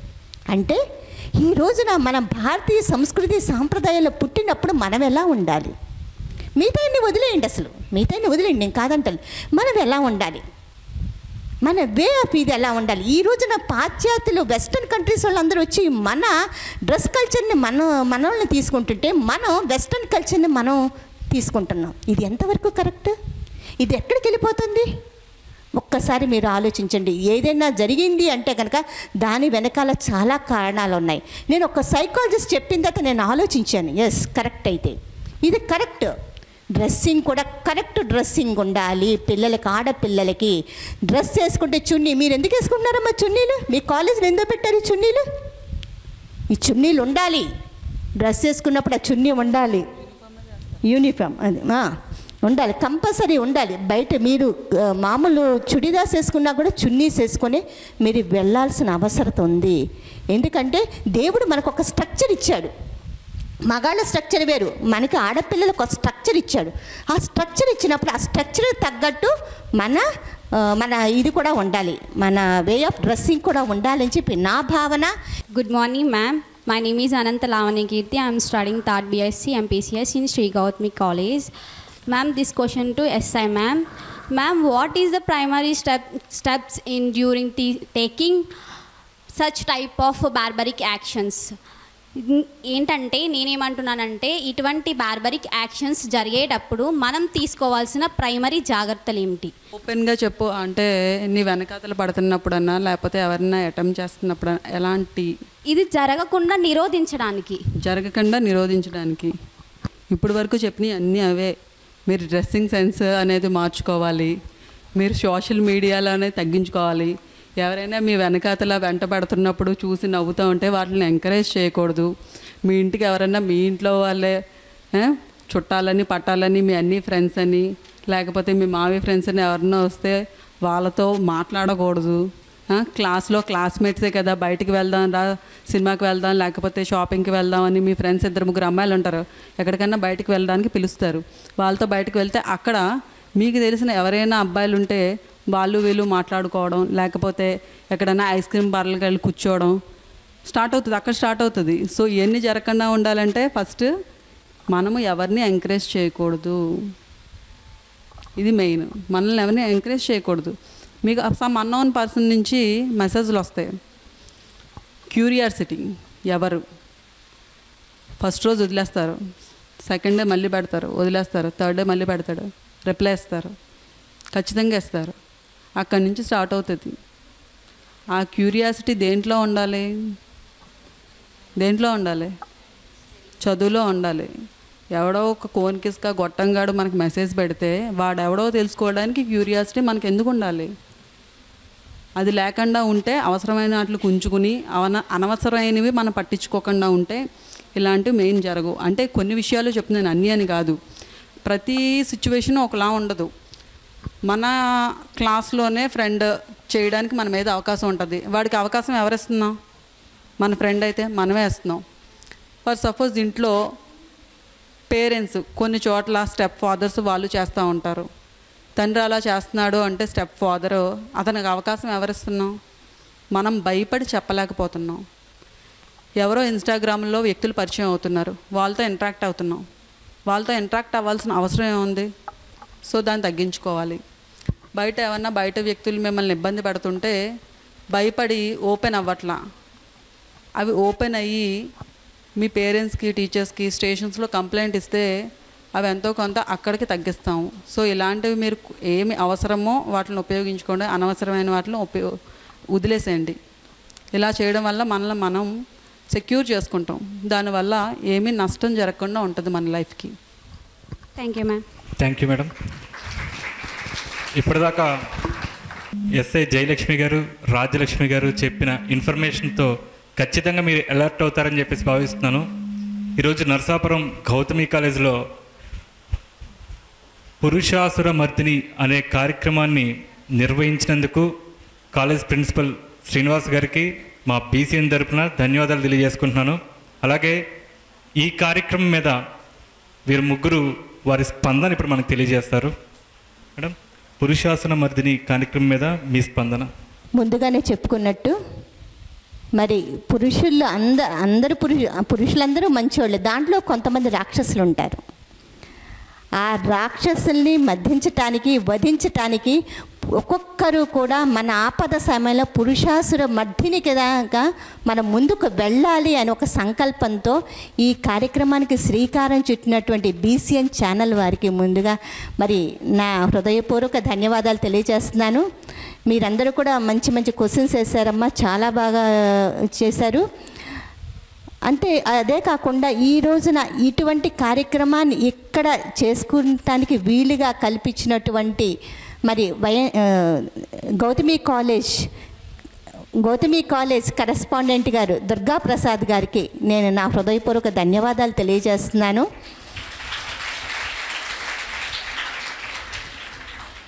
ఈ పురుషాసుర మర్దిని ద్వారా మీలో ఒక అవగాహన మాకు తెలిసినటువంటి విషయాల ద్వారా మేము కల్పించామని అనుకుంటున్నాము. మీరు భవిష్యత్తులో మరిన్ని ఉన్నత శిఖరాలు అధిరోహించాలని, మీ జీవితాన్ని మీ గుప్పెట్లో పెట్టుకొని, మీరు ఒక యాంబిషన్తో ఒక ఎయిమ్ పెట్టుకొని మీ అమ్మా నాన్న తల ఎత్తుకునే విధంగా మీరు తల ఎత్తుకుని నడవాలని, ఒక మంచి క్యారెక్టర్ని బిల్డప్ చేసుకోవాలని, ముందుకు వెళ్ళాలని, అటువంటి దానికి అవకాశం కల్పించినటువంటి బీసీఎన్ వారికి మరొక్కసారి కృతజ్ఞతలు తెలుపుతూ సెలవు తీసుకున్నాను. Thank you.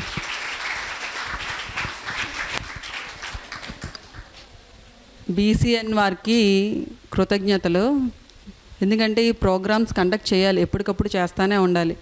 నాకు తెలిసి 2 ఇయర్స్గా కూడా నేను అవేర్నెస్ మీటింగ్స్ కల్పిస్తూనే ఉంటున్నాను, కేసెస్ రిజిస్టర్ అవుతూనే ఉంటున్నాయి. సో ఇప్పుడున్న సొసైటీలో ప్రతిరోజు కూడా రోజు మనం ఎలా అయితే లంచ్ చేస్తామో ప్రతిరోజు ఉంటుందో కంటిన్యూస్గా ఈ అవేర్నెస్ అనేది కూడా ఎప్పటికప్పుడు మీకు తెలియాల్సిందే ఖచ్చితంగా. ఇది వీళ్ళు కండక్ట్ చేస్తున్నందుకు చాలా చాలా కృతజ్ఞతలు. ఎందుకంటే ఇది ఇక్కడితో కాదు, ఇంకా ప్రతి కాలేజీలోనే కండక్ట్ చేయాలని, ప్రతి అవేర్నెస్ మీటింగ్లు ప్రతి మూల ప్రాంతాలకి అమ్మాయిలకి అందరికీ తెలియాలని నేను కోరుకుంటున్నాను. నాకు ఈ అవకాశం ఇచ్చినందుకు, పిలిచినందుకు మేడం గారికి అండ్ మీ ప్రిన్సిపాల్ గారికి, బీసీఎన్ వాళ్ళకి కూడా థ్యాంక్ యూ సో మచ్. ఎంతసేపు మేము చెప్పినవి వింటున్నందుకు మీకు కూడా టైం 1 o'clock అవుతుంది. చాలా దీనంగా మేడం టైం అయిపోయింది వదిలేయండి ప్లీజ్ ఇంకా మమ్మల్ని, అలాంటిది మీ వైపు నుండి లేకుండా మీరు చాలా మంచిగా క్వశ్చన్స్ చేస్తూ చెప్పింది వింటూ చాలా కాన్సన్ట్రేటెడ్గా వింటున్నారు. ఎందుకంటే ఇక్కడ మేము 3 కూర్చుని మాట్లాడుతున్నామంటే ఎదుటి వాళ్ళ బిహేవియర్, వాళ్ళ ఓపిక ఎలా ఉంటుందో చూసి మాకు కూడా వస్తుంది చెప్పడానికి. ఎంతసేపు చెప్పినా సరే ఒకవేళ మీరు నీరసంగా ఉండి టైం అయిపోతుంది, ఆకలేస్తుంది, మమ్మల్ని వదిలేయండి అని చెప్పేసి ఒక దీనమైన చూపులతో మమ్మల్ని చూస్తే మేము కూడా చెప్పలేము. కాబట్టి ఈ ప్రోగ్రామ్ ఇంత బాగా సక్సెస్ అవ్వడానికి కారణం 1 of the part మీరన్నమాట. సో దానికి మీకు కూడా థ్యాంక్ యూ సో మచ్. ముందుగా ఈ కార్యక్రమాన్ని పురుషాసుర మర్దిని అంటూ బీసీఎన్ వారు చేపట్టినటువంటి ఈ కార్యక్రమం ఎంతో చెప్పుకోదగినటువంటి పరిణామంగా భావిస్తున్నాం. తర్వాత అది మా కాలేజీలో నిర్వహించడం అనేటటువంటి మా యొక్క అదృష్టంగా మేము భావిస్తూ ఉన్నాం. ఇంకా మరీ అదృష్టం ఏంటంటే 2 లక్ష్ములు వచ్చి మిమ్మల్ని అందరినీ కూడా విజయలక్ష్ములుగా చూడాలనుకుంటున్నారు చూసారా, దానికి ఇంకా మాకు ఆ 2 లక్ష్ములకు కూడా మా కాలేజీ తరఫున మేము మా కృతజ్ఞతలు తెలియజేస్తున్నాం. అంతేకాకుండా బీసీఎన్ వారు చేపట్టినటువంటి ఈ కార్యక్రమం ఎంతో వినూత్నంగా ఉంది.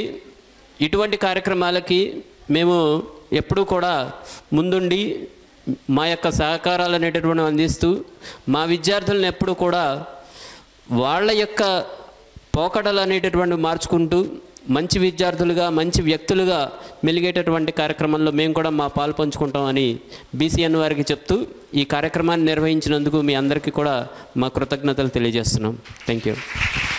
నరసాపురం గౌతమి కాలేజీలో ప్రారంభించిన పురుషాసుర మర్దిని అనే కార్యక్రమం రాబోయే రోజుల్లో ప్రతి ఊర్లోనూ ప్రతి కళాశాలలోనూ ఖచ్చితంగా జరిపి ప్రతి మహిళకి ప్రతి విద్యార్థికి అవగాహన కల్పించే విధంగా మా బీసీఎన్ కృషి చేస్తుంది. దానికి మీ అందరి సపోర్టు కావాలని తెలియజేసుకుంటూ ఇది ఈ వారం గౌతమి కాలేజీలో పురుషాసుర మర్దిని కార్యక్రమం. మరొక కాలేజీలో మళ్ళీ కలుద్దాం. అంతవరకు సెలవు. జై హింద్. ఆకాశం తాకే నీ ఆక్రందనలు మనసారా వినువారెవరు, నిట్టూర్పున నలిగే నీ గుండెల దిగులు సవరించే మనవారెవరు. కళమారుతున్న జీవితం కలతలోకి జారన, కలలు గన్న కనులకు నీటి చెమ్మ తగిలెన, వెలుతురైన ప్రతిదినం చూపుతోంద వేదన, అందమైన బతుకున అలజడి చలరేగెనా. ఏమిటి నీ పాపం ఏమిటి నీ నేరం, చీకటి ముసిరిందే చిటికల్లోనా, తీరదు నీ శోకం మార